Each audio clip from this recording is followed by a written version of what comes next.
ಏನು ಮಾಡಿ ಒಂದು ಪಾದರಕ್ಷೆ ತೆಗೆದು ನೋಡಿದ್ರೆ ಎಷ್ಟೋ ವರ್ಷ ನಡೆದು ಅಡಿ ಹೊಟ್ಟೆ ಬಿದ್ದಿದೆ ಸೌದೋಗಿ. ನಿನ್ನ ಹಳೆ ಚಾಳಿ ಬಿಡ್ಲಿಲ್ವಲ್ಲ? ಅದೇ ಹಳೇ ಪಾದರಕ್ಷೆ ಯಾರ್ದು ಅಂತ ನೋಡಿದ್ದು ನಾನು. ಒಂದು ಕುತೂಹಲ. ಹೌದು.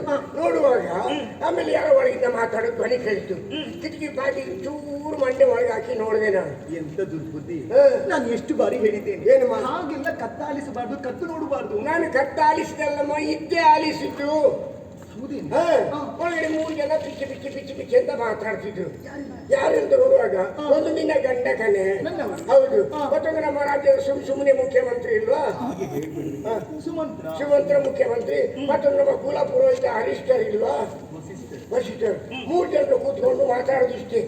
ನಾಳೆ ಹೌದು ವಿಚಾರ ಇರಬೇಕು. ಹೌದು, ನಾಳೆ ಬಿಟ್ರೆ ನಾಡ್ದಿಲ್ಲ, ನಾಳೆ ಬೆಳಿಗ್ಗೆ ಬಿಟ್ರೆ ನಾಡ್ದಿಲ್ಲ ಅಂತ. ಅದಕ್ಕೆ ಹೇಳುವುದು, ದೊಡ್ಡವರು ಮಾತನಾಡುವಾಗ ಕಿವಿ ಕೊಡಬಾರದು ಅಂತ. ಏನಾದ್ರು ಅರ್ಥ ಆಯ್ತಾ? ಇಲ್ಲ, ಅರ್ಥ ಆಗಿಲ್ಲ. ನಾನು ಯೋಚನೆ ಮಾಡಿದೆ, ಈಗ ನಾಳೆ ಬೆಳಿಗ್ಗೆ ಇರುವುದು ಹೌದಾದ್ರೆ ನಾಡಿನ ಬೆಳಿಗ್ಗೆ ಇಲ್ಲಿ ಹೋಗ್ತದೆ ಅಲ್ವಾ, ಎದ್ದಿನಲ್ಲಿ ವ್ಯತ್ಯಾಸ ಆಗ್ತದೆ ಅಂತ ಲೆಕ್ಕಾಚಾರ ಹಾಕಿ ಅವ್ರು ಹೇಳ್ತಿರುವಂತ ಮಾತನ್ನೆಲ್ಲ ಒಟ್ಟು ಸೇರಿಸಿ ಕೊನೆಗೆ ಏನಂತ ಅರ್ಥ ಆಗೋದು ಗೊತ್ತುಂಟ? ನಾಳೆ ಬೆಳಿಗ್ಗೆ ಆದ್ರೆ ರಾಮಚಂದ್ರನಿಗೆ ಪಟ್ಟಾಭಿಷೇಕ. ನಾಳೆ ಬೆಳಿಗ್ಗೆ ಆದ್ರೆ ರಾಮಚಂದ್ರನಿಗೆ ಪಟ್ಟಾಭಿಷೇಕ. ಅಹುದೇ ಸಖಿಯೇ, ಅಹುದೇ ಸಖಿಯೇ, ನಿನ್ನ ಮಧುರ ವಚನ ಸುಂದರ. ಸಖಿಯೇ ಅಹುದೇ, ಅಹುದೇ, ಅಹುದೇ.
ಮೇಘಗಳನ್ನು ಕಂಡಾಗ ನವಿಲೇಗೆ ಗಡಿಬಿಚ್ಚಿ ಕುಣಿದು ಹಾಗೆ ಒಂದು ಗಳಿಗೆ ಕೂಡಿಸಿ ಕುಪ್ಪಳಿಸಿಬಿಟ್ಟಿಯಲ್ಲವೇ ಬಾಲೆ. ಈಗ ಆಗದೇ ಇರುವಂತಹ ಸಂತೋಷ ಯಾಕೆ? ಸಂತೋಷ ಸಂತೋಷ ಮಂದರ, ಇದು ಕನಸಲ್ಲ, ಇದು ನನಸು. ನಾನು ಕೇಳುತ್ತಾ ಇರುವುದು ಸತ್ಯವಾದ ಮಾತೇನೆ. ನಾನು ಯಾವತ್ತಾದ್ರೂ ಸುಳ್ಳು ಹೇಳಿದ್ದು ಉಂಟಾ? ಹೌದೇನೆ ಮಂತರ. ನಿನ್ನನ್ನು ಯಾರೇ ಜರಿ, ನಿನ್ನನ್ನು ಯಾರೇ ನಿಂದಿಸಲಿ, ನೀನು ಇವತ್ತೊಂದು ಮಾತಾಡಿದ್ಯಲ್ವಾ? ಹೌದು, ಇದು ಸರಿಯಾದ ಮಾತು. ನಿಂದಿಸುವುದು, ಹಿಂದುಗಡೆಯಿಂದ ಬೈಯುವುದು, ಬಾಯಿ ಬಂದಾಗ ಹೇಳುವುದು ಅವರ ಪ್ರಾರಬ್ಧ ಕರ್ಮ. ಅದು ಮತ್ತೆ ತನ್ನ ಈಗಲೇ ಸಂಗ್ರಹಿಸಿ ಅನುಭವಿಸ್ತಾ ಹೋಗುದು. ಹೇಳಿ ನಮ್ಗೇನು? ಮಂತರ, ನೀನಾಡಿದ್ದು ಮಧುರ ವಚನ. ಇದನ್ನು ಮತ್ತೂ ಕೇಳಬೇಕೆನ್ನುವ ಹಾಗೆ ಮನಸ್ಸು ಹಪಿಸ್ತಾ ಇತ್ತು. ನನ್ನ ಸ್ವರ ಅಷ್ಟು ಮಧುರವ? ಹಾಗಲ್ವಿ? ಬಗ್ಗರು ಸ್ವರದವರು ಅಂತ ಹೇಳಿದ್ದಾರೆ. ಖಂಡಿತವಾಗಿಯೂ ಇಲ್ಲ. ಹೌದಾ? ನೀನಾಡಿದಂತಹ ಮಾತಿನ ಕುರಿತಾಗಿ ನಾನು ಆಡಿ. ಅಷ್ಟು ಚಂದ ಉಂಟ ನನ್ನ ಮಾತು. ಮಂತರ, ಶ್ರೀರಾಮಚಂದ್ರ ಈ ಸಾಕೇತದ ಅಧಿಕಾರಿ ಆಗುತ್ತಾನೆ ಎನ್ನುವ ಹಾಗೆ ಅದೆಷ್ಟೋ ಕನಸುಗಳನ್ನು ಕಂಡವಳು ನಾನು. ನೀನಾಡಿದಂತಹ ವಚನ, ಇಂದೇನು ರಾಮ ಹುಟ್ಟುವಾಗಲೇ ಅರಸ. ಅಂದ್ರೆ ಅಮ್ಮನ ಹೊಟ್ಟಿಂದ ಬರುವಾಗ ಕಿರೀಟ ಇಟ್ಕೊಂಡೇ ಬಂದಿದ್ದಾನ. ಹಾಗೆ ಅರಸನಾಗುವಂತಹ ಯೋಗ್ಯತೆಯನ್ನು ಹೊಂದಿದವ ಶ್ರೀರಾಮಚಂದ್ರಮ. ಮಾತ್ರವಲ್ಲ, ಅವನಾಡಿದಂತೆ ನಾವು ಏನು ಆಲೋಚನೆಯನ್ನು ಮಾಡುತ್ತೇವೋ ಅದರ ಕುರಿತಾಗಿ ಆಲೋಚನೆಯನ್ನು ಮಾಡುತ್ತಾ ಮುಂದಕ್ಕೆ ಅಧಿಕಾರವು ನಿರ್ವಹಿಸ್ತಾನೆ ಎನ್ನುವ ಹಾಗೆ ಸಂಪೂರ್ಣವಾದಂತಹ ಭರವಸೆ ಇದೆ. ನಾವೆಲ್ಲ ಭಾವಿಸಿದ್ದು ಹೇಗೆ? ಈ ಮಿಹಿರ ಕುಲದ ಸಿಂಹವಿಷ್ಟಿರವನ್ನು ಏರುವುದಕ್ಕೆ ಶ್ರೀರಾಮಚಂದ್ರಮ ಒಬ್ಬನೇ ಸಮರ್ಥನು ಎನ್ನುವ ಹಾಗೆ ನಾವೇ ಆಲೋಚನೆಯನ್ನು ಮಾಡಿದ್ದೇವೆ. ಮಾತ್ರವಲ್ಲ, ಈ ಮಹಿಯ ಮಾಂಗಲ್ಯಕ್ಕೆ ಪುಣ್ಯದಾಯಕನಾಗಿ ಭಾಗ್ಯದಾಯಕನಾಗಿ ಉದಿಸಿ ಬಂದವ ಶ್ರೀರಾಮಚಂದ್ರ. ಇನ್ನೊಮ್ಮೆ ಹೇಳಿ, ಮತ್ತೊಮ್ಮೆ ಹೇಳಿ, ಇಂತಹ ಸಿಹಿಯಾದ ವಾರ್ತೆ ತಂದಂತಹ ಇನ್ನನ್ನು ನಾನು ಹೀಗೆ ಬಿಡುವುದಿಲ್ಲ. ಮತ್ತೆ ಸ್ವಲ್ಪ ನಿಲ್ಲು. ಏನು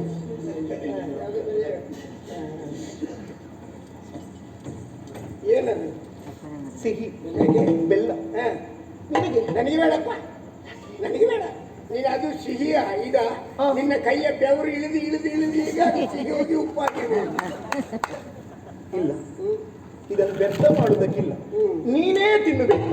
ಬೇಡ ಅಂತ ಹೇಳಲಿಕ್ಕಿಲ್ಲ. ನೋಡಮ್ಮ, ನನಗೆ ಉಪ್ಪಿನಂಶ ಕಮ್ಮಿ ಆದದ್ದಿಲ್ಲ, ಸಿಹಿ ಅಂಶ ಹೆಚ್ಚಾದದ್ದಿಲ್ಲ, ಅದರಿಂದ ನಿನಗೆ ಬೇಡ. ಅಲ್ಲ, ಇದನ್ನು ತಿಂದ್ರೆ ನಿನ್ನ ಆರೋಗ್ಯಕ್ಕೂ ಒಳ್ಳೇದು, ಆಯುಷ್ಯಕ್ಕೂ ಒಳ್ಳೇದು. ದೇವರದಲ್ಲಿ ಇಷ್ಟು ವರ್ಷ ಆರೋಗ್ಯವನ್ನು ಯಥಾಸ್ಥಿತಿಯಲ್ಲಿ ಕಾಪಾಡಿಕೊಂಡೇ ಇದ್ದೇನೆ. ನಾನು 25ರಲ್ಲಿ ಹೇಗಿದ್ದೇನೋ ಹಾಗೆ ಈಗಲೂ ಹಾಗಿದ್ದೇನೆ. ಎಲ್ಲ ನಮ್ಮ ಪ್ರಜೆಗಳ ಕೃಪಾ ಕಟಾಕ್ಷ ಅನುಗ್ರಹದಿಂದ ಇವತ್ತಿಗೂ ಹೀಗಿದ್ದೇನೆ, ಇನ್ನು ಮುಂದೆ ಹೀಗಿರ್ತೇನೆ. ಹೌದಾ? ಇದರಲ್ಲಿ ಆಗುದಿಲ್ಲ ಅಂತ ಹೇಳಿದ್ರೆ ಮತ್ತೆ ಮನೆಗೆ ಹೋಗಿ ಮಲಗುದೇ ನಾನು. ಬಾಯೊಳಗೇನೆ ಮಾಡು.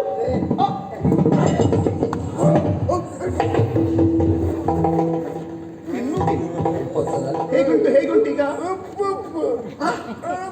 ನಾ ಸಿಹಿ ಕೊಟ್ರೆ ಉಪ್ಪಿನ ಅನುಭವ. ಅದು ಬೇರೆ ಏನು ಸಮಸ್ಯೆ ಇಲ್ಲ, ತಿಳಿಬೇಡ. ನಿನ್ನ ಸಿಂತ್ರಿ ಅರ್ಥ ಆಗ್ತದೆ ನನಗೆ.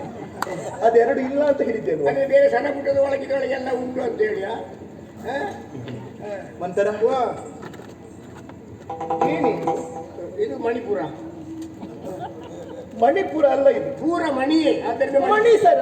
ಮಣಿಸರ. ಈ ಮಣಿಸರ ಬೇಡ, ನಿನಗೆ ಬೆಲೆ ಬಾಳುವಂತಹ ಆಭರಣ ಕೊಡ್ತೇನೆ ನಾನು. ಇನ್ನು ಆಭರಣ ಕೋದಿಯಾ?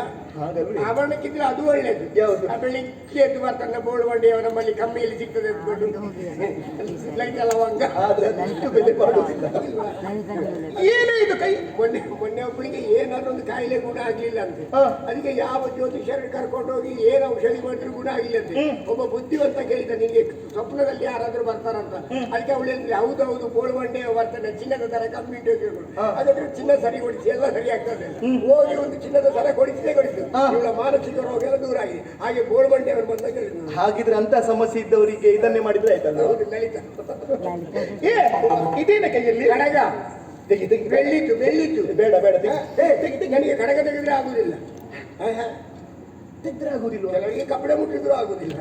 ಹಾಗಲ್ಲ, ಬೆಳ್ಳಿಯದ್ದಲ್ಲ, ಬೆಲೆ ಬಾಳುವಂತಹ ರತ್ನ ಖಚಿತವಾದಂತಹ ಬಂಗಾರದ ಕಡಗ ಕೊಡುತ್ತೇನೆ. ಹಾಗಾದ್ರೆ ನಾಳಿನ ನಾನು ಬಂಗಾರದ ಕಡಗ ಇಟ್ಕೊಂಡು ಖಡ್ಗೇಶ್ವರಿ ಅಮ್ಮನ ಹೇಗೆ ಬೇಕು ಹಾಗೆ. ಮಾತ್ರ ಸೀರೆ ಏನಿಲ್ಲ ಮಾತಾಡಬೇಡ. ಏನು ಇಷ್ಟು ಪ್ರಾಯ ಹೆಚ್ಚಾದರೂ ಇನ್ನು ಕಾಯದ ಕಸು ಇನ್ನು ಕುಂದಿಲ್ಲ. ಇಷ್ಟು ಪ್ರಾಯದಲ್ಲಿ ಪತಿವ್ರತೆಯಾಗಿ ಬದುಕಿದಂತ ಏಕೈಕ ನಾರಿ ನಾನು. ಅದು ಉಳಿಸಿಕೊಂಡವ್ರು ಹೇಳ್ಬೇಕು. ಅಂದ್ರೆ ನಿನ್ನ ಲೆಕ್ಕದಲ್ಲಿ ನಾನು ಹುಟ್ಟುವಾಗಲೇ ಕಳ್ಕೊಂಡು ಹುಟ್ಟಿದ. ಅಯ್ಯೋ ಹಾಗಲ್ಲ, ಮಾನ ಅಪಮಾನ ಇದನ್ನು ಸಮಾನ ಎನ್ನುವ ಹಾಗೆ ಭಾವಿಸಿ ಬದುಕುತ್ತಾ ಇರುವಳು ನೀವು. ನನಗೆ ಜೀವನದಲ್ಲಿ ಅದೇ ಹೆಚ್ಚಾದದ್ದು. ಹಾಗಾಗಿ ಹೇಳಿ, ಈ ಸೀರೆ ಬೇಡ, ಪಟ್ಟೆ ಸೀರೆ, ಇದಕ್ಕೆ ಒಪ್ಪುವಂತಹ ಕುಪ್ಪಸ ಎಲ್ಲವನ್ನು ಕೊಡ್ತೇನೆ. ಮಾತ್ರ ಅಲ್ಲ, ನಾನು ಕೊಟ್ಟದ್ದು ಕಡಿಮೆ ಆಗ್ಬೋದು.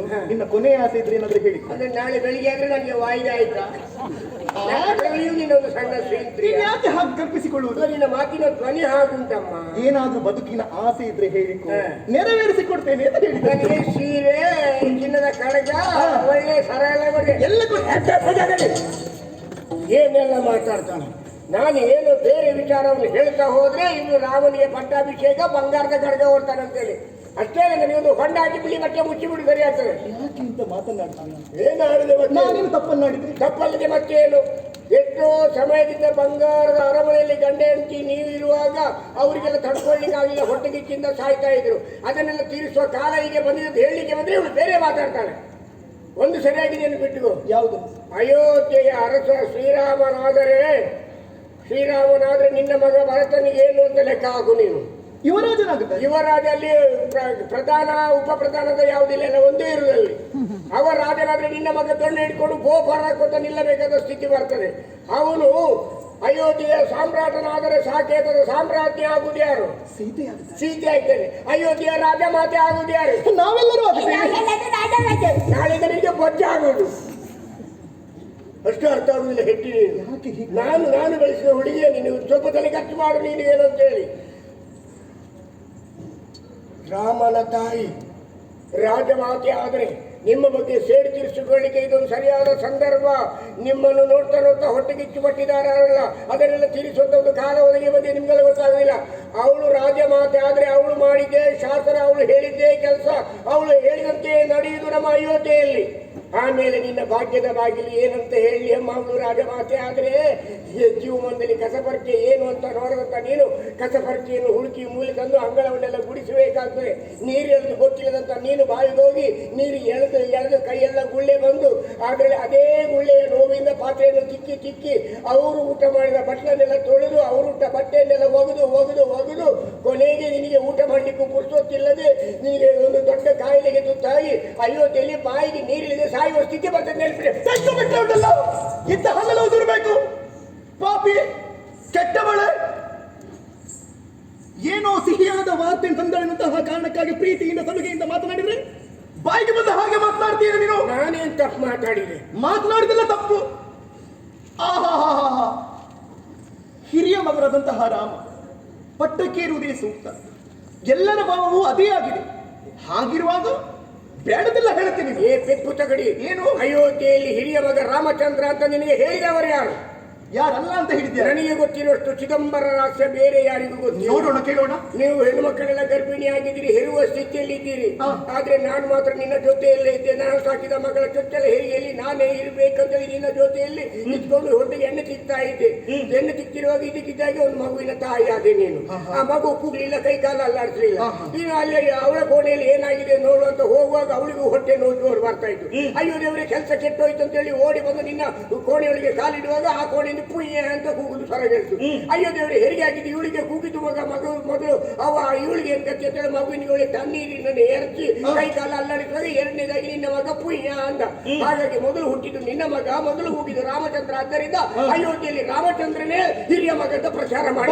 ನನ್ನ ಬಳಿಯಲ್ಲಿ ಬೇರೆ ಯಾರು ಇರಲಿ, ನೀನು ಒಬ್ಬಳೇ ಇದ್ದದ್ದು. ಶೂಲಗಿತ್ತಿಯಾಗಿ ನಾನೇ ಇದ್ದ ತಮ್ಮ ನಿನ್ನ ಹೆರಿಗೆ ಮಾಡಲಿಕ್ಕೆ. ಬೇರೆ ಈ ಕಥೆಯನ್ನು ನನ್ನಲ್ಲಿ ಬಿಟ್ಟು ಬೇರೆ ಯಾರಾದ್ರೂ ಹೇಳಿದ್ರೆ ಪರಿಣಾಮ ಬೇರೆ ಅದಕ್ಕೆ ಜಾಗ್ರತೆ ಮಾಡಿ. ನಾನೇನು ಹೇಳಿದೆ? ನಾನು ಇದನ್ನು ಬಿಟ್ಟರೆ ಬೇರೆ ಏನೂ ಇಲ್ಲ. ನಿನ್ನ ಗಂಡನೇ ದ್ರೋಹ ಮಾಡಿದ್ದು ಬಿಟ್ಟರೆ ಬೇರೆ ಯಾರು ದ್ರೋಹ ಮಾಡಲಿಲ್ಲ. ಸಾಕು ಮಾಡ್ತೀಯಾ? ಏನು ಸ್ವಲ್ಪ ಸಾಕು ಮಾಡ್ತೀಯೇ? ದಶರಥ ಚಕ್ರವರ್ತಿಗಳಿಗೆ 3 ಹೆಂಡತಿಯರು, 4 ಮಂದಿ ಮಕ್ಕಳು. ಇವಳ ಮಗ ಅವನ ತಾಯಿವ ಎನ್ನುವ ಹಾಗೆ ಆದ್ರೂ ಹೇಳಿದುಂಟ? ಇಲ್ಲ. ಎಲ್ಲಿಯಾದ್ರೂ ಭೇದ ಭಾವನೆ ಕಲ್ಪಿಸಿದುಂಟೇನೆ? ಅಯೋಧ್ಯೆಯಲ್ಲಿ ಯಾರು ಭೇದ ಭಾವನೆ ಮಾಡಲಿಲ್ಲ. ಭೇದ ಭಾವನೆ ಮಾಡಿದ್ದು ನಿನ್ನ ಗಂಡ ಬಿಟ್ಟರೆ ಬೇರೆ ಯಾರು ಇಲ್ಲ. ಸರಿಯಾಗಿ ನೆನಪು ಮಾಡು. ಯಾವ್ದು? ಮದುವೆಯಾಗಿ ದಾರಿಯಲ್ಲಿ ಬರ್ತಿರುವಾಗ ಪರಶುರಾಮರು ಬರಲಿಲ್ವಾ? ಪರಶುರಾಮರು. ಅದೇ ಪರಶುರಾಮರು ಬರುವಾಗ ಕೊಡಲಿ ಎತ್ತಿದಾಗ ನಿನ್ನ ಗಂಡ ಹೇಳಿದ್ದೇನು?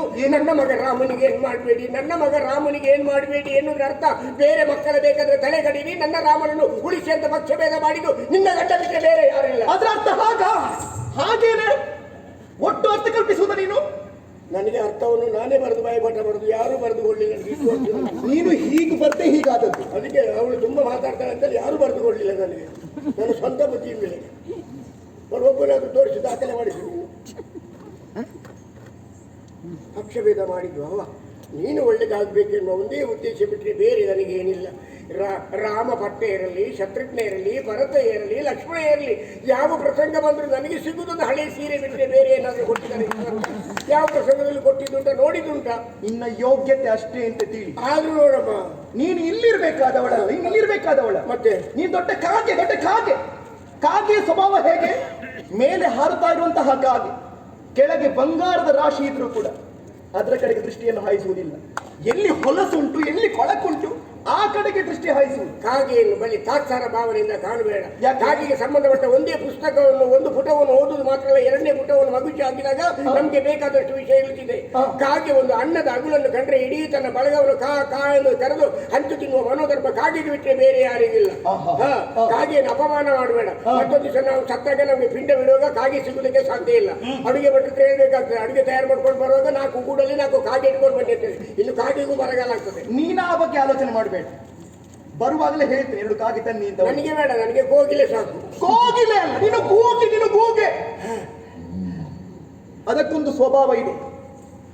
ಎಲ್ಲರೂ ಬಯಸುವುದು ನಾಳಿನ ಸೂರ್ಯೋದಯವನ್ನು. ಆ ಪಕ್ಷಿ ಬಯಸುವುದು ಸೂರ್ಯೋದಯ ಆಗುವುದೇ ಬೇಡ ಅಂತ. ಯಾಕೆ ಹೇಳು? ಹಗಲು ಹೊತ್ತು ಅದಕ್ಕೆ ಕಣ್ಣು ಕಾಣಿಸುವುದಿಲ್ಲ. ಎಲ್ಲರೂ ಶ್ರೀರಾಮಚಂದ್ರಮ್ಮನ ಪಟ್ಟಾಭಿಷೇಕವನ್ನು ಕಾಣಬೇಕು ಎನ್ನುವ ಹಾಗೆ ಆಶಾಗೋಪುರವನ್ನು ಹೊಂದಿದ್ದಾರೆ.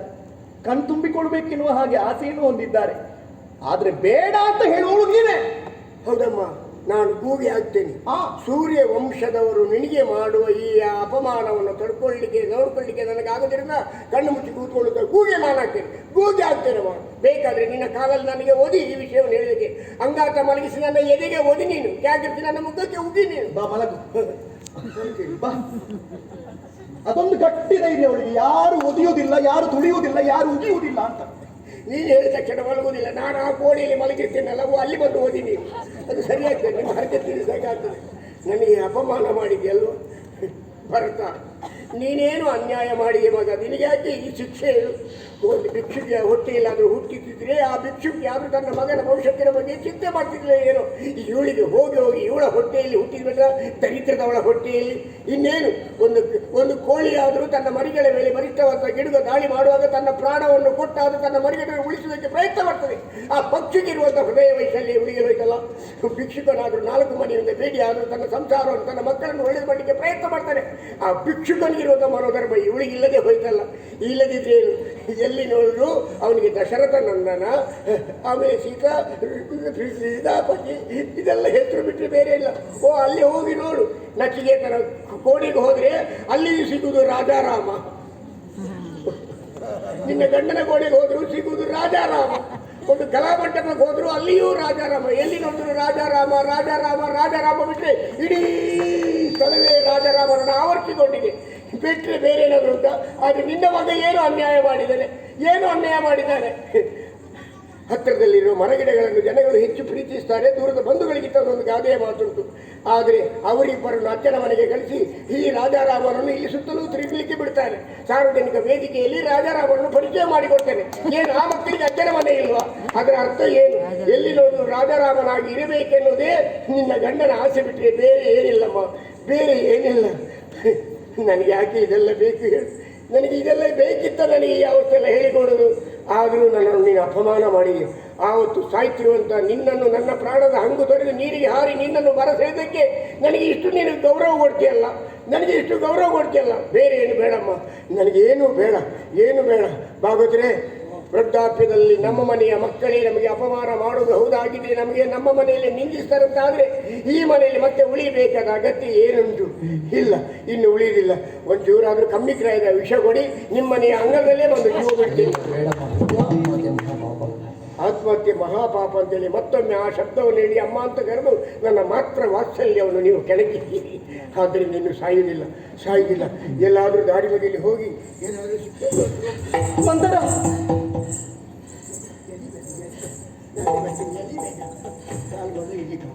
ಬೇಡ. ನಾನು ಹಾಗೆ ನಾನು ಗೂಗೆ ನಾಯಿ ಅಂತ ಬೇಕಾದ್ರೆ ಬೈ ಕ್ಯಾಕರ್ಸಿ ಹೋಗಿ ಮಂತ್ರ ಮಂತ್ರ ಸತ್ತೋಗಲ್ಲ ನೋವಾಯ್ತು. ನೋವಾಗಿಲ್ಲ, ಹೃದಯಕ್ಕೆ ಗಾಳಿ ಆಯ್ತು. ಇದು ಬೇಡ,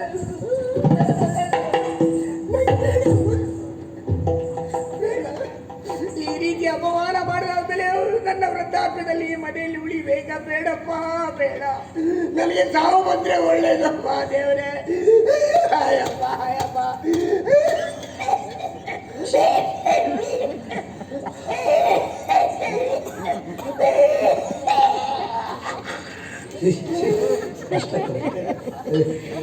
ಮಂತರ ಕಷ್ಟ ಆಗುತ್ತೆ, ಬಹಳ ಕಷ್ಟ ಆಗುತ್ತೆ. ತಪ್ಪು ಮುಖ ಆಚೆ ಮಾಡಿ ಕೂತ್ಕೊಳ್ಳಿ.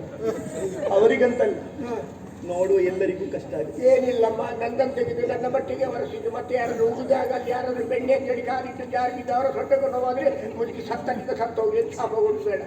ಇದಾದ್ರೂ ನಾಳೆ ಮಳೆ ಬಂದಿತ್ತು, ನೀರಾಗ್ತೀವಿ. ನನಗೆ ಅಭ್ಯಾಸ ಆಗಿದೆ ಇದೆಲ್ಲ. ಮಂತರ ಸರಿಯಾಗಿ ಆಲೋಚನೆಯನ್ನು ಮಾಡಿದ್ದೆ. ನನ್ನ ಬದುಕಿನಲ್ಲಿ ಒಳಿತನ್ನೇ ಬಯಸಿದವಳು ನೀನು. ಹೌದಮ್ಮ. ಅಂದು ನೀರಿಗೆ ಬೀಳುವಂತಹ ಸಂದರ್ಭ ರಕ್ಷಿಸಿದವಳು ನೀನೇ ಅಲ್ವೇನೆ? ನನ್ನ ಪ್ರಾಣ ಪ್ರಿಯ ಅಲ್ವೇನೆ ನೀನು?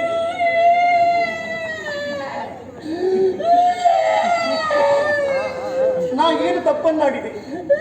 ಅವತ್ತೆ ಕೈ ಬಿಟ್ಟಿದ್ದು ಸರಿ ಆಗ್ತಿದ್ದ ಮೋಸ ಮಾತಾಡ್ತಿದ್ದು.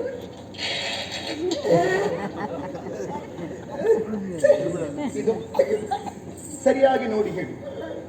ನಾನು ಅವತ್ತೇ ಹೇಳಿದ್ದೆ, ನಮ್ಮನ್ನು ಯಾರು ಬದುಕಿನಲ್ಲಿ ಬೇಡ ಅಂತ ಹೇಳ್ತಾರೋ ಅಂಥವರ ಬದುಕಿನಲ್ಲಿ ಭಾರ ಆಗುವುದಕ್ಕಿಂತ ಯಾರು ಬೇಕು ಅಂತ ಪ್ರೀತಿಸ್ತಾರೋ ಅಂಥವರ ಬದುಕಿನಲ್ಲಿ ಬೆಳಕಾಗಬೇಕು ಅಂತ. ಹೌದಮ್ಮ, ನೆನಪಿದೆ ತಾನೆ? ಉಂಟು. ನನ್ನ ಬದುಕಿಗೆ ಭಾರ ಆಗ್ತೀಯ, ಬೆಳಕಾಗುತ್ತೀಯ? ಬೆಳಕಾಗ್ತೇನೆ.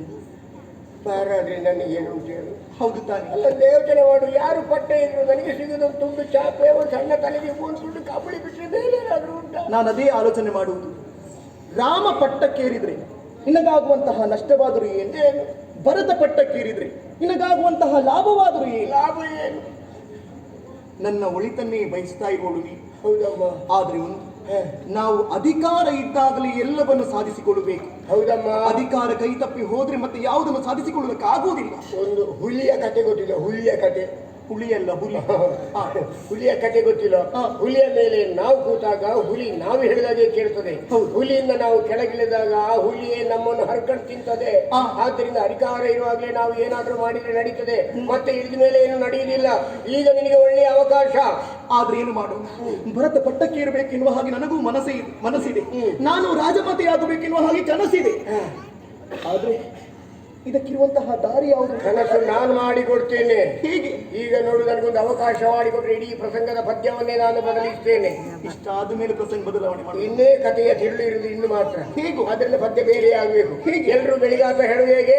ಕೌಸಲ್ಯ ಸುಪ್ರಜಾ ರಾಮ ಪೂರ್ವ ಸಂಧ್ಯಾ ಪ್ರವರ್ತತೆ ಉತ್ತಿಷ್ಟ ನರಶಾರ್ಧೂಲ ಕರ್ತವ್ಯಂ ದೈವಮಾನಿಕ ಅಂತ ಹೇಳುದಿಲ್ವಾ? ಹೌದು. ನಾಳಿನ ಪದ್ಯವನ್ನು ಬದಲಿಸ್ತೇನೆ. ಹೇಗೂ ಕೈಕಾ ಸುಪ್ರಜಾ ಭರತ ಪೂರ್ವ ಸಂಧ್ಯಾ ಪ್ರವರ್ತತೆ ಕೈಕಾ ಸಿಂಹಿನಿ ಗರ್ಭ ಸಂಭೂತ ಕರ್ತವ್ಯಂ ದೈವಮಾನ್ಯಿಕಂ. ನಾನು ಮಾಡಿಸ್ತೇನೆ. ಕೇಳುವುದಕ್ಕೆ ಹಿತವಾಗಿದೆ. ಪದ್ಯ ಬದಲಾಗುವುದಲ್ಲ, ನಮ್ಮ ಬದುಕು ಬದಲಾಗಬೇಕು. ಬದುಕು ಬದಲಾಗಬೇಕು ಆಗಬೇಕು. ಅದಕ್ಕಿರುವ ದಾರಿ ಒಂದೇ, ಬೇರೆ ಅಲ್ಲ. ಅಂಗೈಯಲ್ಲಿ ಬೆಣ್ಣೆ ಇಟ್ಕೊಂಡು ತುಪ್ಪಕ್ಕಾಗಿ ಊರಿಡಿ ಅಲಿಯುವ ಹೆಡ್ಡರಂತೆ ಮಾತುಗಳು ನಾಡಬೇಡ. ಯಾಕೆ ಒಗಟಾಗಿ ಮಾತನಾಡ್ತೀನಿ ನೀನು? ಸರಿಯಾಗಿ ನೆನಪು ಮಾಡು. ಆವತ್ತು ಮದುವೆ ಆದ ಬೆನ್ನಿಗೆ ಗಂಡ ಹೆಂಡತಿ ನೀವು ಇಬ್ಬರು ಜೀವಂತ ಸ್ವರ್ಗಸ್ಥರಾಗ್ಲಿಲ್ವಾ? ಸ್ವರ್ಗಕ್ಕೆ ಹೋದದ್ದು ನಾವು. ಸ್ವರ್ಗಕ್ಕೆ ಹೋದದ್ದು. ಆಗ ಸಂಪಾದ್ಯ ಸುಬ್ರಹ್ಮಣ್ಯ ಯುದ್ಧಕ್ಕೆ ಬರಲಿಲ್ವಾ? ಶಂಬರಾಸುರ ಬಂದದ್ದು ಯುದ್ಧಕ್ಕೆ. ಸಾಂಬಾರು ಮಾಡುವವರ ಶಂಬರಾಸುರ ಯುದ್ಧ ಮಾಡ್ತಾ ಮಾಡ್ತಾ ನಿನ್ನ ಗಂಡನ ಕೀಲ್ ಜಾರಿದ್ದೀನಿ ನೆನಪುಂಟ? ರಥದ ಗಾಲಿಯ ಕೀಲು. ಆಗ ನೀನು ಬೆರಳಾಕಿದೆ ನೆನಪುಂಟ? ಬೆರಳು ಕೊಟ್ಟದ್ದು ನಾನು. ಯುದ್ಧ ಗೆದ್ದಾದ್ಮೇಲೆ ನಿನ್ನ ಗಂಡ ಹೇಳಿದ್ದೇನು? 2 ವರಗಳು ಬೇಕಂತ ಕೇಳಲಿಲ್ವಾ? ಹೌದು. ಆಗ ನಾನೇ ಹೇಳಿದ್ದೆ, ನನ್ನ ಬದುಕಿಗೆ ನೀವೇ ವರನಿರಲು ಮತ್ತೊಂದು ವರದ ಅಗತ್ಯ ಉಂಟು. ನ್ಯಾಸವಾಗಿ ನಿಮ್ಮಲ್ಲೇ ಇರಲಿ, ಕಾಲ ಬಂದಾಗ ಕೇಳುತ್ತೇನೆ. ಅದನ್ನೇ ಈಗ ನಾವು ಗಟ್ಟಿ ಮಾಡಿಕೊಳ್ಬೇಕು. ಆ ವರವೇ ಅವರಿಗೆ ಉರುಳಾಗುವಾಗೆ ನಾವು ಮಾಡಬೇಕು, ಬೇರೆ ಏನಲ್ಲ. ಯಾವ ಮುಹೂರ್ತದಲ್ಲಿ, ಯಾವ ಗಳಿಗೆಯಲ್ಲಿ, ಯಾರ ಸಮ್ಮುಖದಲ್ಲಿ ರಾಮಚಂದ್ರನಿಗೆ ಪಟ್ಟಾಭಿಷೇಕ ಅಂತೇಳಿ ತೀರ್ಮಾನ ಮಾಡಿದ್ದೀರೋ ಅದೇ ಮುಹೂರ್ತದಲ್ಲಿ, ಅದೇ ಗಳಿಗೆಯಲ್ಲಿ ನನ್ನ ಮಗ ಭರತನಿಗೆ ಪಟ್ಟಾಭಿಷೇಕ ಆಗಬೇಕು. ರಾಮನಿಗೆ ಪಟ್ಟ ಹೌದು ಆಗಬಾರದು, ಭರತನಿಗೆ ಪಟ್ಟ ಆಗಬೇಕು. ಭರತನಿಗೆ ಪಟ್ಟ ಆದ್ರೆ ರಾಮನಿಗೆ ಏನು ಅಂತ ಬೇಕಲ್ಲ? 14 ವರ್ಷ ರಾಮಚಂದ್ರ ಕಾಡಿಗೆ ಹೋಗ್ಬೇಕು, ನೇರ ಮಾತಾಡಿಬಿಡ್ಬೇಕು. ಅದು ಯಾಕಂತ ಕೇಳು. ಯಾಕೆ? ಇವರೆಲ್ಲರೂ ರಾಮನ ಭಕ್ತರೇ. ಸರಿ. ಇದರಲ್ಲಿ ನಮ್ಮ ಕೈವಾಡ ಉಂಟು ಅಂತ ಗೊತ್ತಾದ್ರೆ ನಮ್ಮನ್ನು ಕಲ್ಲು ಹೊಡೆದು ಕೊಂದಾರೆ ಇವರು. ಅಲ್ಲಿ ಮೂಲೆ ತಿರುಗುವಾಗಲಿ ಬಹಳ ಜಾಗ್ರತೆ ಮಾಡಬೇಕು. ಒಬ್ಬ ವ್ಯಕ್ತಿ ಆದವ 12 ವರ್ಷ ಊರಲ್ಲಿ ಕಾಣಲಿಕ್ಕೆ ಸಿಗದಿದ್ರೆ 13ನೇ ವರ್ಷಕ್ಕೆ ಅವನಿಗೆ ಪಿಂಡ ಪ್ರದಾನ ಮಾಡಬೇಕು. 14ನೇ ವರ್ಷಕ್ಕೆ ಜನಗಳೆಲ್ಲ ಮರೆತು ಬಿಡ್ತಾರೆ. ಆದ್ದರಿಂದ 14 ವರ್ಷ ಹೋಗಲೇಬೇಕು. ಒಳ್ಳೆಯ ಉಪಾಯ. 2 ವರಗಳನ್ನು ನಾ ಕೇಳ್ತೇನೆ. ಇಲ್ಲಿ ಬಾ. ಹೋದ ತಕ್ಷಣ ತೆಗೆದುಕೊಳ್ಳಿಕ್ಕೆ ಸತ್ವನಾರಾಯಣ ಪೂಜೆಯ ಸ್ವಪಾತ ಪಕ್ಷವ. ಸತ್ಯನಾರಾಯಣ ಪೂಜೆಯಲ್ಲಿ ಸತ್ವನಾರಾಯಣ ಅದೇ ಸ್ವಪಾತ ಪಕ್ಷವ. ಅದೇ ನಿನ್ನ ಗಂಡನೇ ಇಲ್ಲಿ ಬರುವ ಹಾಗೆ ಮಾಡಬೇಕು. ಅವರು ಬಂದಾರ ಇಲ್ಲಿಗೆ? ಬಂದ ಇಲ್ಲಿಗೆ ಬಂದ. ಇಷ್ಟು ತನಕ ಅಯೋಧ್ಯೆಯಲ್ಲಿ ಯಾರು ಉದ್ಘಾಟನೆ ಮಾಡದಂತಹ ಶೋಕಾಗಾರವನ್ನು ನೀನೇ ಉದ್ಘಾಟನೆ ಮಾಡಬೇಕು. ಅಂದ್ರೆ ತಲೆ ಕೂದಲನ್ನು ಬಿಚ್ಚಾಕಿ ಯಾವುದೇ ಅನ್ನ ಆಹಾರಗಳಿಲ್ಲದೆ ಮೂಲೆಯಲ್ಲಿ ತಲೆ ಕೂದಲನ್ನು ಕೆದರ್ತಾ ಕೂತ್ಕೊಳ್ಬೇಕು. ಯಾವ ಮನೆಯಲ್ಲಿ ಹೆಣ್ಣು ಮಕ್ಕಳು ಕೂದಲು ಬಿಚ್ಚಿಕೊಂಡು ತಿರುಗಾಡ್ತಾರೋ ಆ ಮನೆಗೆ ಬೇರೆ ಮಾಟ ಮಾಡಬೇಕಾದ ಅಗತ್ಯ ಇಲ್ಲ. ನಮಗೇನಾದ್ರು ತೊಂದರೆ? ನಾವೇ ದೊಡ್ಡ ಮಾಟ ಅಲ್ಲ. ನೀನು ಹೌದು. ಹೌದು, ನಾವಿಬ್ಬರು ಸೇರಿ ಈ ಪ್ರಸಂಗದಲ್ಲಿ ನಾವಿಬ್ಬರು ಸೇರಿಯೇ ಮಾಟ ಅಲ್ಲ. ಹಾಗಾಗಿ ಒಂದು ವೇಳೆ ಬೇರೆ ಯಾರಿಗೂ ಮಾಟ ಆದ್ರೂ ಪರವಾಗಿಲ್ಲ, ನಮಗ ಒಳ್ಳೇದಾಗ್ಬೇಕು. ಹೌದು, ಅದಕ್ಕಿರೋ ದಾರಿ ಒಂದೇ. ಗಂಡ ಒಂದು ವೇಳೆ ಬಾರದೆ ಹೋದ್ರೆ ನಿನ್ನ ಮಗ ರಾಮಚಂದ್ರ ಬಂದೇ ಬರ್ತಾನೆ. ಅಮ್ಮ ಇಲ್ಲದೆ ತಾನು ಪಟ್ಟ ಏರುವುದಿಲ್ಲದಲ್ಲಿ ಮೊದಲೇ ಸಂಕಲ್ಪ ಮಾಡಿಕೊಂಡಂತಹ ರಾಮಚಂದ್ರ ಅಲ್ಲಿಗೆ ಬಂದೇ ಬರ್ತಾನೆ. ಆಗ ಈ ವಿಷಯವನ್ನೆಲ್ಲ ಹೇಳು ವರದ ಪ್ರಕಾರ. ಆಮೇಲೆ ನೋಡಿ ಏನಂತೇಳಿ. ನನ್ನವರು ಬಾರದೆ ಉಳಿದರೂ ಕೂಡ ಶ್ರೀರಾಮಚಂದ್ರಮ ನಾನಿದ್ದಲ್ಲಿಗೆ ಬರಲೇಬೇಕು. ಬಂದಾನು. ಸರಿ, ಹಾಗಿದ್ರೆ ಈ ಒಡವೆ, ಈ ಶೃಂಗಾರ ಇದೆಲ್ಲವೂ ಯಾವುದೂ ಬೇಡ. ಈಗಲೇ ಕಳಿಸ್ತೇನೆ ನಾನು. ಕಳಿಸಿ ನಮ್ದೇ ಒಂದು ಖರ್ಚು ಹೋಗ್ತಾ ಉಂಟು. ಹಿಡ್ಕೊ. ಯಾರಿಗೆ ನಂಗ ಇಲ್ಲ ಬೇಕೇನೆ. ಯಾವ ಪ್ರಸಂಗದಲ್ಲೂ ಒಂದು ಸರಿ ನನಗೆ ಕಟ್ಲಿಕ್ಕೆ ಕೊಡ್ಲೇ ಇಲ್ಲ ಯಾರು. ಸಹೋದರ ಒಳ್ಳೆ ಪದ್ಯ ಕೊಡಿ. ಇಲ್ಲ ಮುಗಿದಿಲ್ಲ. ಒಂದು ಕೊಡಿ ಕಿಸೆಯಿಂದ. ನೀವು ಹೆಚ್ಚಾಗಿ ಮುಗ್ಸಾದ್ರೆ ಕಿಸೆಯಿಂದಲೇ ಕೊಡುದಲ್ವಾ?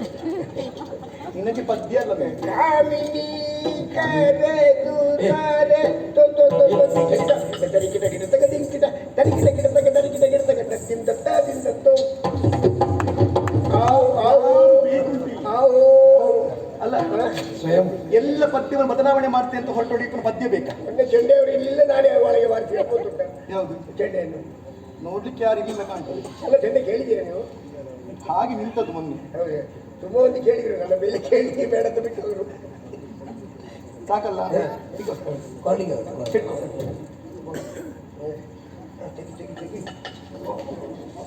ಬೇಕಾ ಇದೆಲ್ಲ ಬೇಕಾ? ಹೆಣ್ಣಾದರೂ ಶೃಂಗರಿಸಿಕೊಳ್ಳುವುದು ಯಾರಿಗೆ ಬೇಕಾಗ? ಗಂಡನಿಗೆ ಬೇಕಾಗಿ. ಮತ್ತೆ ಗಂಡನೇ ಹೀಗೆ ಮೋಸ ಮಾಡಿದ್ರೆ, ಅನ್ಯಾಯ ಮಾಡಿದ್ರೆ ಬೇಕೇನೆ ಇದೆಲ್ಲ? ಬೇಕೇನೆ. ಇಲ್ಲಪ್ಪ, ಅತ್ತ ಗಂಡನಿಗೆ ವಿಷಯ ಹಾಕಿ ಬರಬೇಕು.